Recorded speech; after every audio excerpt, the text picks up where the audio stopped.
मग जे शूद्रत्वाचे चटके आहेत, जो आपला इतिहास आहे आणि त्यातून वर्णव्यवस्थेच्या माध्यमातून आलेलं मागासलेपण आहे, ते महत्त्वाचं ठेवायचं का आंबेडकरांनी आता सांगितल्याप्रमाणे आर्थिक विपन्नावस्थेमुळे आलेलं मागासलेपण महत्त्वाचं ठरवायचं? तुमच्या कॅटेगरीज बदलल्या जातात.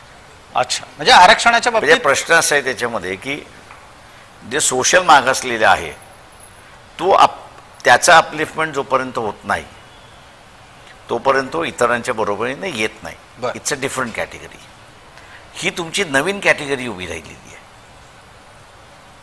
पण मग त्यांनी आर्थिक आरक्षण घ्यावं. प्रश्न असा आहे त्याच्यामध्ये की ही नवीन कॅटेगरी आलेली, ही नवीन कॅटेगरी आलेलीला तुम्ही रेकॉग्नाइज करणार आहात की नाही? बरं, की तुम्ही त्यांना मागासलेलंच ठेवत जाणार आहात.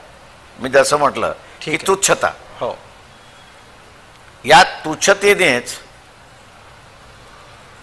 मानसिकता बिघडत जाते आणि तो स्वतःला इफेक्ट करत असतो त्याच्यावरती. आता या क्लास इतरांच्या बरोबरीने येऊ की नाही यावा याचा एव्हरी पॉलिटिकल पार्टीला निर्णय घ्यावा लागतो. बरोबर. मला फक्त असणारा इतिहासामध्ये अमुक होतं आणि इतिहासामधला आम्हाला झालेला अन्याय दूर करायचा आहे, हे बरोबर आहे आणि ती भूमिका असलीच पाहिजे.